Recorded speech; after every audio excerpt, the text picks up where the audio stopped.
Welcome back. Jackson, Mississippi is once again dealing with its ongoing clean water crisis as residents in some parts of the city continue to live without safe drinking water. 3 zip codes in the city remain under a boil water advisory today until further notice after winter storms and freezing temperatures in late December put another strain on the water system, left thousands of Jackson residents without access to drinking water on Christmas and New Year's. Trust me, it was super cold in the Deep South this year, and pipes were not ready for this. They burst everywhere in the Deep South. So we know this. Mississippi Today reported that Jackson's public schools weren't able to return from winter break, starting the new year off remote learning in over 30 schools. Why? Water.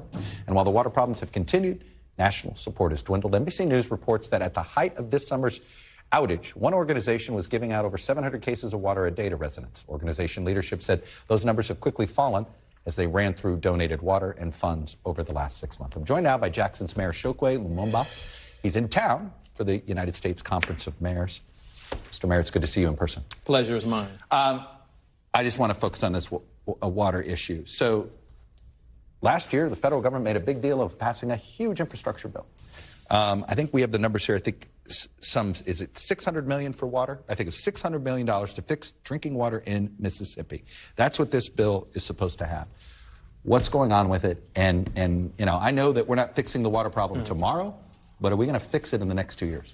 Well, I believe that there is light at the end of the tunnel, but we have to make that tangible for our residents. Residents who the only experience that they can remember is one where they have the insecurity of water in the city of Jackson. I actually do have to give credit to some level of federal support. This past omnibus bill provided over $600 million to the city of Jackson. And it's supposed to just be for the city, right? It's supposed to just be for the city of Jackson. Another $125 million through the WATER Act that allows the Army Corps of Engineers to respond. But there still is a lot of work ahead. And the reality is that this is something that residents have had to contend with for far too long, decades, in fact. And it represents a cycle of humiliation. I think that if we are properly assessing our progress as a city, as a state, and as a nation, then it should be more geared to the sustainable development goals that ensure that these type of challenges are not a reality for our residents. A capital city, a state capital in the United States of America has a drinking water crisis, and we've had it for years. Yeah. Why? You've tried to sound the alarm, and I think you have sounded the alarm. You wouldn't have $600 million. In many cases, sadly, the alarm's been sounded. Yeah. But why? Where's been the interest of the leaders in Jackson? Well, I don't know that it's a reflection of a lack of interest from the leaders in Jackson. When I say Jackson, I mean the capital, state capital, the state leadership, not the city leadership. Yeah, well, I believe that we've been too bogged down into partisan politics instead of realizing that, pipes and water are not Democrat nor Republican. And this is They're a matter also colorblind. Right? Yeah, absolutely. They're supposed to be, but if you look at the way good pipes and bad pipes, it doesn't appear that way. Absolutely. And so this is something that we not only need to focus on in terms of the city of Jackson, but as we march our way out of this challenge, we believe that Jackson serves as a model for many communities across this nation that contend with the very same challenges. Is it institutional neglect? I mean, if you were to sit here and say, what's the root cause? Yeah. Well, I think that you have to put that in the hands of past leadership, because there have been legislative requests for decades now. You told me it goes back to the 80s. It goes back further than that. Water issue in Jackson. My earliest memory is in '89, when I moved to Jackson in '88 as a little boy, and we contended with the challenge of not having water. But there are residents in my city who often reflect even further back than that. When I talk to, experts in the field of water distribution, and they tell me that it is not a normal occurrence to deal with a boil water notice. Yeah. That is not a reality in Jackson. And so we have grown up in a space where to deal with a boil water notice, we think is just something that you deal with every couple of months. Does it shock people when they leave Jackson and go to other cities that, you turn on the water and you can drink it? Absolutely. Well, it's certainly something that they grow to appreciate when they leave the city of Jackson, because for far too long that has been our reality. If we've got a drinking water infrastructure situation, tell me about your sewer system. Tell me about broadband expansion. I'm going to assume that all of that is atrophying. Yeah. Is it?